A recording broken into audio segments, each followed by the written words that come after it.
வணக்கம். வாழ்க வளமுடன். நான் உங்கள் ஏஎல்பி ஜோதிடர் செல்வகுமார். உங்கள் அனைவரையும் இந்த காணொளி வாயிலாக சந்திப்பதில் மகிழ்ச்சி. காஸ்மோஸ் ஃபோர்காஸ்ட் அன்பர்கள் அனைவருக்கும் வாழ்த்துக்கள். உலகெங்கும் வாழும் நமது தமிழ் மக்கள் அனைவருக்கும் மகிழ்ச்சியான ஆங்கில புத்தாண்டு வாழ்த்துக்கள். இந்த பதிவில் நம்ம என்ன பார்க்க போகிறோம் அப்படின்னா, 2025 புத்தாண்டு பலன்களை பார்க்க போகிறோம். நான் ஞான குருவாக ஏற்றுக்கொண்டுள்ள அருட்தந்தை யோகிராஜ் வேதாத்ரி மகரிஷி அவர்களையும், என்னுடைய ஜோதிட பேராசான் வாக்கு யோகி பொதுவுடைமூர்த்தி ஐயா அவர்களையும் வணங்கி இந்த பதிவினை துவங்குகிறேன்.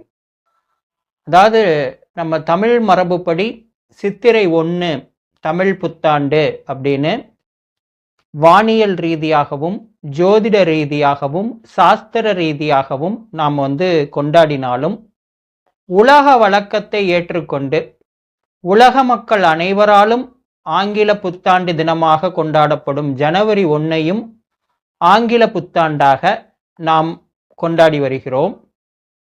பொதுவாகவே ஒரு புதிய வருடம் பிறக்கும் பொழுது மக்களுக்கு இந்த வருடம் எனக்கு எப்படி இருக்கும், இந்த வருடத்தில் என்னென்ன மாதிரி விஷயங்கள் எனக்கு சாதகமாக நடக்கும், என்னென்ன மாதிரி விஷயங்களில் நான் கவனமாக இருக்கணும், என்னென்ன மாதிரி விஷயங்களை நான் தவிர்க்கணும் அப்படிங்கிறத தெரிஞ்சுக்கிறதுல ஒரு ஆர்வம் இருக்கிறது இயல்பானதே. ஒரு ஜோதிடர் என்கிற முறையில் மக்களோட கேள்விகளுக்கும் எதிர்பார்ப்புகளுக்கும் பதிலளிக்க வேண்டியது நம்மளுடைய கடமை. அந்த வகையில் தான் இந்த காணொளியை நம்ம உருவாக்கி இருக்கோம். இதில் மேஷ லக்னம் முதல் மீன லக்னம் வரை, ஏஎல்பி லக்னமாக மேஷம் முதல் மீனம் வரை செல்லக்கூடிய அன்பர்களுக்கு 2025ஆம் ஆண்டு எவ்வாறு இருக்கும் என்பதை ஒவ்வொரு லக்னத்திற்குமான தனித்தனி பதிவுகளாக நம்ம பார்க்க இருக்கிறோம். இது அனைத்தும் பொது பலன்கள் என்பதை நம்ம கவனத்தில் கொள்ளணும். ஒவ்வொரு ஆண்டிலையும் இந்திய வானிலை மையம் என்ன தெரிவிப்பாங்கன்னா, இந்த வருடத்தில் இந்தியாவில் தென்மேற்கு பருவக்காற்றால் மழை பெறும் மாநிலங்களில் மழைப்பொழிவு எப்படி இருக்கும், வடகிழக்கு பருவக்காற்றால் மழை பெறும் மாநிலங்களில் மழைப்பொழிவு எவ்வாறு இருக்கும், சராசரியாக இருக்குமா, சராசரியை விட கூடுதலாக இருக்குமா, குறைவாக இருக்குமா அப்படிங்கிற டேட்டா வெளியிடுவாங்க. அது மட்டும் இல்லாமல் வெப்பநிலை ஒவ்வொரு மாநிலங்களிலும் எவ்வாறு நிலவும் அப்படிங்கிற டேட்டாவும் நமக்கு கொடுப்பாங்க ஒவ்வொரு வருடத்தோட துவக்கத்திலையும். இது எதுக்காக அப்படின்னா, ஒரு ஓவரால் டேட்டா, இது காலநிலை பற்றிய ஒரு ஓவரால் டேட்டா இந்திய வானிலை மையம்ங்கிறது கொடுப்பாங்க.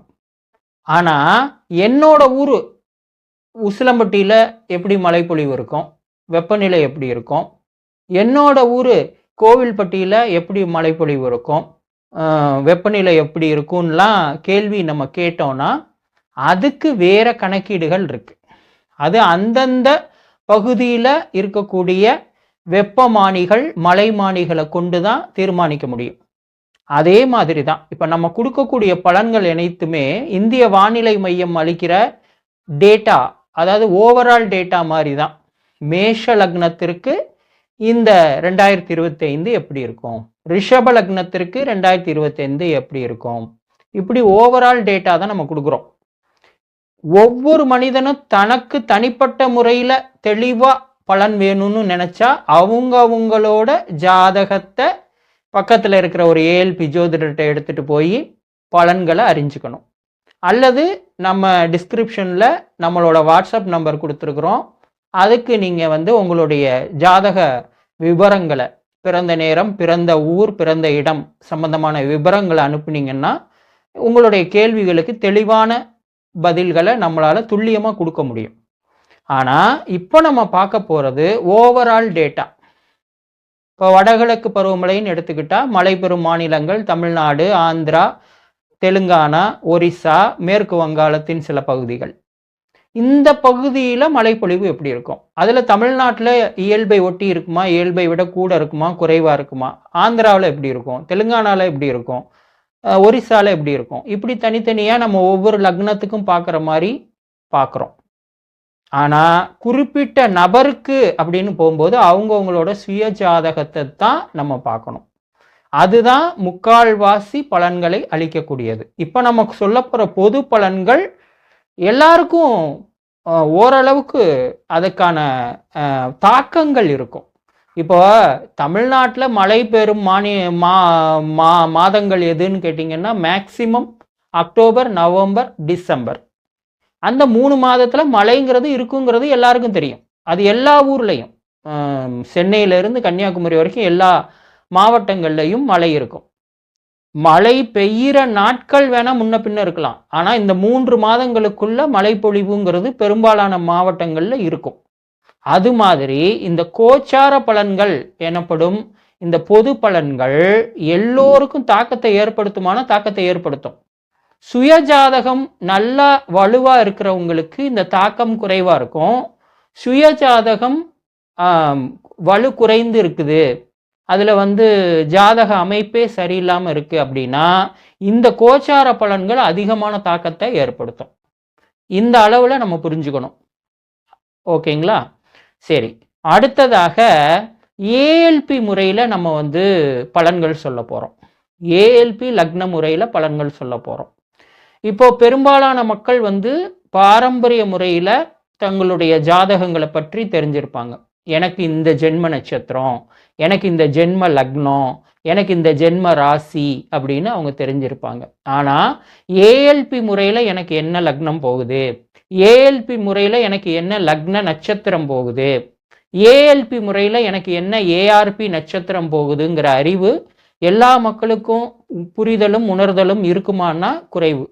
ஆனால் பெரும்பாலான மக்களுக்கு விழிப்புணர்வு இப்போ நிறைய பேர் ஏஎல்பி லக்ன நட்சத்திரங்கள், லக்னம், ஏஆர்பி நட்சத்திரங்கள் பற்றி தெரிஞ்சிருக்காங்க. இருந்தாலும் சில மக்களுக்கு அதை பற்றி இன்னும் புரிதல் இல்லாமல் இருக்கும். அவங்களுக்காக நம்ம என்ன சொல்கிறோம் அப்படின்னு பார்த்தீங்கன்னா, நம்ம டிஸ்கிரிப்ஷனில் ப்ளே ஸ்டோரில் நம்மளுடைய ஏஎல்பி ஜோதிட மென்பொருள், அதாவது ஏஎல்பி அஸ்ட்ராலஜி சாஃப்ட்வேர் தமிழ் அப்படின்னு போட்டிங்கன்னா வரும்.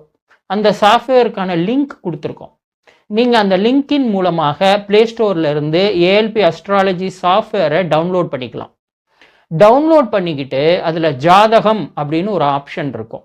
அந்த ஜாதகம்ங்கிற ஆப்ஷனை ஓப்பன் பண்ணிங்கன்னா அதில் birth time, birth date, birth place கேட்கும். அதை நீங்கள் சரியாக உள்ள கொடுத்து நீங்கள் கிளிக் பண்ணிங்கன்னா உங்களுடைய ஜாதகம் ஓப்பன் ஆகிடும். அந்த ஜாதகத்தில் இப்போ ஏஎல்பி லக்னா அப்படின்னே குறிப்பிட்டிருப்பாங்க. ஏஎல்பி அப்படிங்கிறது ஒரு குறிப்பிட்ட கட்டத்தில் குறிப்பிட்டிருப்பாங்க. அந்த கட்டம் தான் உங்களுடைய ஏஎல்பி லக்னம். அந்த ஏஎல்பி லக்னத்தில் இப்போ என்ன நட்சத்திர புள்ளி உங்களுக்கு போய்கிட்டு இருக்கு அப்படிங்கிறதும் குறிப்பிடப்பட்டிருக்கும். அப்போது உங்களுடைய லக்னம் என்ன, உங்களுடைய லக்ன நட்சத்திர புள்ளி என்ன அப்படிங்கிறத நீங்கள் தெரிஞ்சுக்கலாம். அடுத்து கீழே பார்த்தீங்கன்னா ஏஆர்பி நட்சத்திரம் என்ன அப்படிங்கிறதும் குறிப்பிடப்பட்டிருக்கும். இப்போ உங்களுடைய ஏஆர்பி நட்சத்திரம், ஏஎல்பி லக்ன நட்சத்திரம், ஏஎல்பி லக்னம் எல்லாமே உங்களுக்கு தெரிய வந்துடும். இதை தெரிஞ்சுக்கிட்டு இப்போ நம்ம சொல்கிற பலன்களை பார்த்தீங்கன்னா தான் அது 100% பொருந்தி வரும். சரிங்களா? அதை நம்ம பண்ணிடலாமா? இப்போது நம்ம மேஷம் முதல் மீனம் வரையிலான 12 ஏஎல்பி லக்னக்காரர்களுக்குமான புத்தாண்டு 2025ற்கான பலன்களை பார்ப்போம். வணக்கம், வாழ்க வளமுடன். நான் உங்கள் ஏஎல்பி ஜோதிடர் செல்வகுமார். தற்பொழுது காலபுருஷ தத்துவத்தில் 3வது லக்னமாக திகழக்கூடிய மிதுன லக்னத்திற்கான 2025 புத்தாண்டு பலன்களை பார்க்க இருக்கிறோம். புதனை அதிபதியாக கொண்ட மிதுன லக்னமானது மிருகஸ்ரீடம் 3-4 பாதங்கள், திருவாதிரை 1-2-3-4 பாதங்கள், புனர்பூஷம் 1-2-3 பாதங்கள் என 9 பாதங்களை கொண்டதாக அமைந்துள்ளது. தற்பொழுது லக்ன நட்சத்திர பாத வாரியாக பலன்களை பார்க்க இருக்கிறோம். இந்த மிதுன லக்னத்தில் மிருகஸ்ரீடம் 3ஆம் பாதத்தை பொறுத்த வரைக்கும் 2025 இவங்க கொஞ்சம் கவனமாக இருக்க வேண்டும். ஏன் அப்படின்னு பார்த்தீங்கன்னா, இவங்களுக்கு வருகிற மே மாதம் வரை வருமானம் சம்பந்தமான நிகழ்வுகள், குடும்பம் சம்பந்தமான நிகழ்வுகள், கல்வி சம்பந்தமான நிகழ்வுகள்லாம் சாதகமாக அமைந்துள்ளன. ஆனால் அடுத்ததாக மே மாதத்திற்கு பிறகு இவர்களுக்கு வருமானம், குடும்பம், கல்வி சம்பந்தமான நிகழ்வுகளால் தடைகள் ஏற்படும்.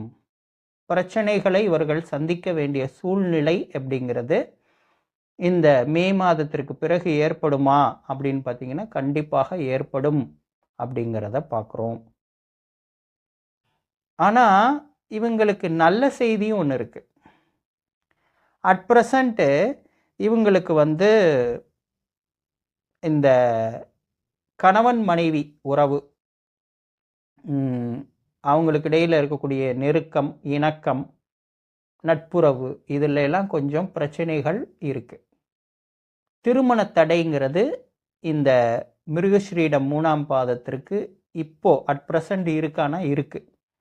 இது எல்லாமே அதே 2025 மே மாதத்திற்கு பிறகு சாதகமாக மாறப்போகுது.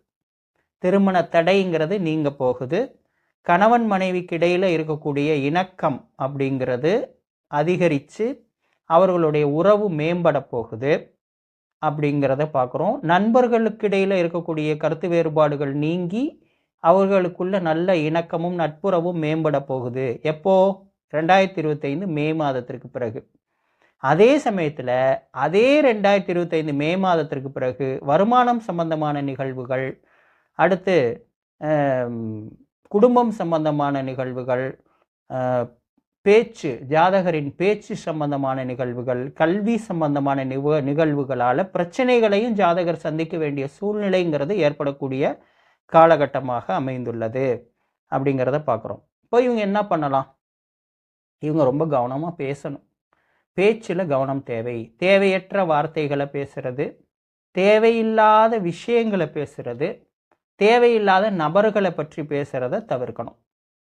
அடுத்து கல்வியில் ஒரு தடை ஏற்படுதுன்னா மாணவர்கள் என்ன பண்ணலாம்? கூடுதல் கவனம் செலுத்தி படிக்கணும் அப்படிங்கிறத பார்க்குறோம். வருமானத்தில் ஒரு தடை ஏற்படுது அப்படின்னா அதை எப்படி சமாளிக்கிறதுங்கிற முன்னெச்சரிக்கை நடவடிக்கைகளை எடுக்கணும். இப்படி தான் நம்ம இந்த காலகட்டத்தை கடக்க வேண்டிய சூழ்நிலைங்கிறது ஏற்படுது. அடுத்ததாக மிருகஸ்ரீடம் 4ஆம் பாதம் செல்லக்கூடியவங்களுக்கு 2025 பொறுத்த வரைக்கும் மிக சிறப்பான ஆண்டாக தான் அமையுது.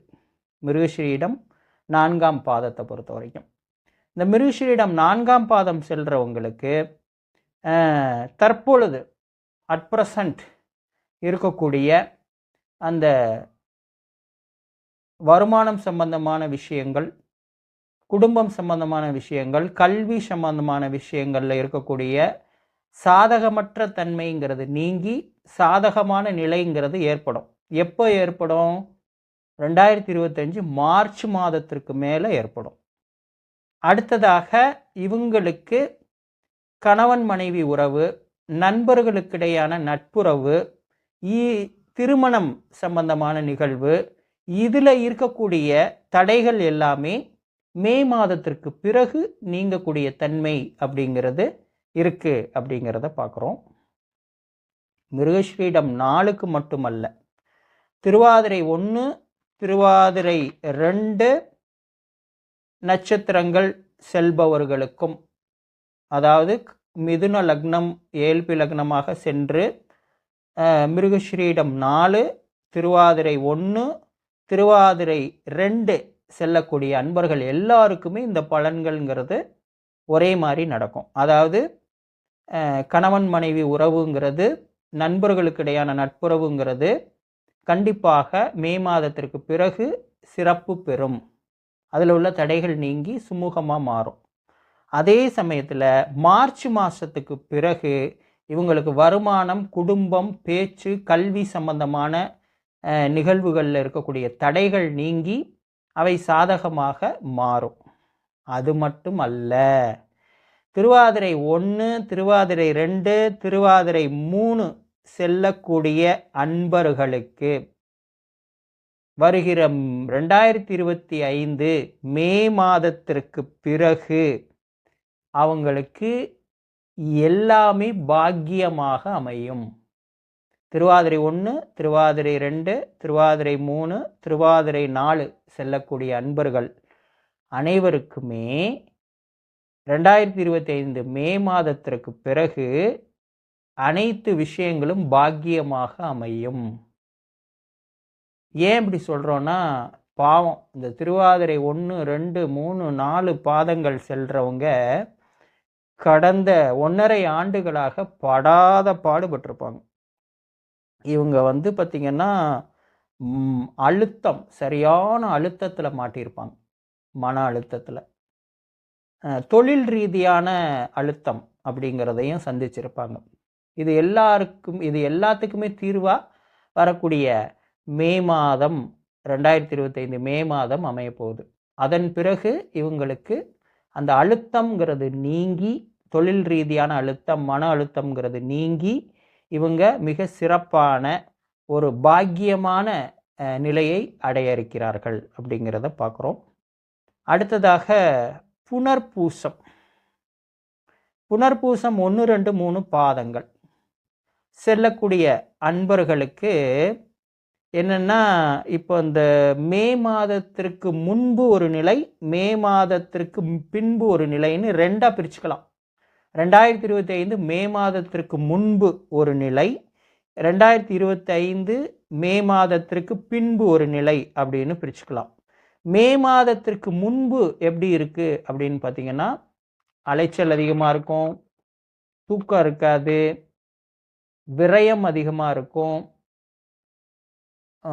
இதெல்லாமே இருக்கும். அதே சமயத்தில் வெளிநாடு, வெளிமாநிலம், வெளியூர், வெளிநாட்டு நிறுவனம் சம்பந்தமான விஷயங்கள் சிறப்பாக இருந்திருக்கும். இப்போ 2025 மே மாதத்திற்கு பிறகு இவங்களுக்கு இந்த பிரச்சனைகள் அனைத்துமே தீர்வுக்கு வருது. அந்த தூக்கம்ங்கிறது சிறப்பாக இருக்கும். அடுத்து அலைச்சல் அப்படிங்கிறது குறையும், விரயம்ங்கிறது சுத்தமாக நீங்கும் அப்படிங்கிறத பார்க்குறோம். அப்போது இந்த புனர்பூசம் 1, 2, 3 பாதங்களுக்கு 2025 மே மாதம் வரை ஒரு நிலை, அதாவது கொஞ்சம் சிறப்பில்லாத நிலை தான் இருக்குது. ஆனால் கவலைப்பட வேண்டாம், 2025 மே மாதத்திற்கு பிறகு உங்களுடைய அத்தனை பிரச்சனைகளுக்கும் தீர்வுங்கிறது இருக்குது அப்படிங்கிறதையும் பார்க்குறோம். இவ்வாறாக 9 பாதங்களுக்கான தீர்வுகள் பற்றி நம்ம பார்த்தோம். இந்த மிதுன லக்னத்தை பொறுத்த வரைக்கும் குறிப்பாக திருவாதிரை 1, 2, 3, 4 பாதங்கள் செல்லக்கூடிய அன்பர்கள் இந்த மே மாதம் வரை கொஞ்சம் கடினமான சூழ்நிலையை சந்திக்கிறாங்க இல்லையா? அவங்க என்ன பண்ணலாம் அப்படின்னா, இந்த காலகட்டத்தில் காளஹஸ்தி பக்கமாக இருக்கிறவங்க காளஹஸ்தி போகலாம். திருப்பாம்புரம் அப்படிங்கிற ஸ்தலம் தஞ்சாவூர் பக்கத்தில் இருக்குது. அது பக்கத்தில் இருக்கிறவங்க அந்த ஸ்தலத்திற்கு போகலாம். அல்லது நாகநாத சுவாமி அப்படிங்கிற சிவன் கோவில், நாகநாதர் அப்படிங்கிற பேரோடு திகழக்கூடிய சிவன் கோவில் எங்கே இருந்தாலும், அது உங்கள் ஊருக்கு பக்கத்தில் இருக்குன்னா அந்த கோவிலுக்கு நீங்கள் சனிக்கிழமைகளில் போய் ராகு கால வேளையில்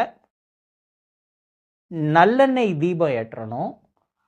அங்கே இருக்கிற நவக்கிரக ராகு பகவானுக்கும் மூலவரான சிவபெருமானுக்கும் நல்லெண்ணெய் தீபம் ஏற்றி உங்கள் பேர் நட்சத்திரம் சொல்லி அர்ச்சனை செய்வது உங்களுடைய பிரச்சனைகளுக்கு தீர்வாக அமையும் அப்படிங்கிறத பார்க்குறோம்.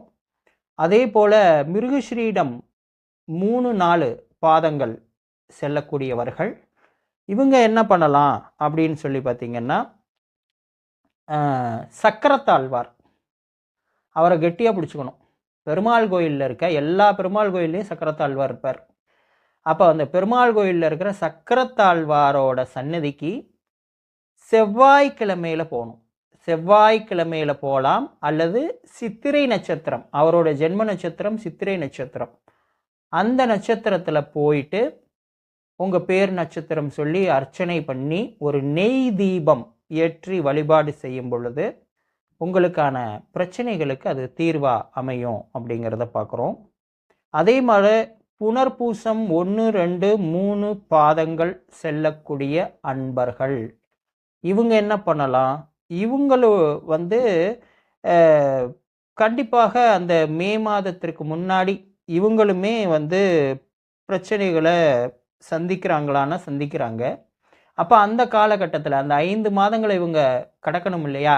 அதுக்கு என்ன பரிகாரம் அப்படின்னு நம்ம பார்க்கும் பொழுது இவங்க கண்டிப்பாக திருத்தணி சென்று முருகப்பெருமானை வியாழக்கிழமையில் முடிந்தால் குரு ஓரையில் தரிசனம் செய்யலாம், நெய் தீபம் ஏற்றி வழிபாடு செய்யலாம். இது அவங்களுக்கு ஒரு தீர்வா அமையும் அப்படிங்கிறத பார்க்குறோம். இவ்வாறாக மிதுன லக்னம் செல்லக்கூடிய அன்பர்கள் 2025 மிக சிறப்பாக கொண்டாடி மகிழ்ந்து வாழ்ந்திட எல்லாம் உள்ள இறைவனை நான் பிரார்த்திக்கிறேன். வணக்கம்.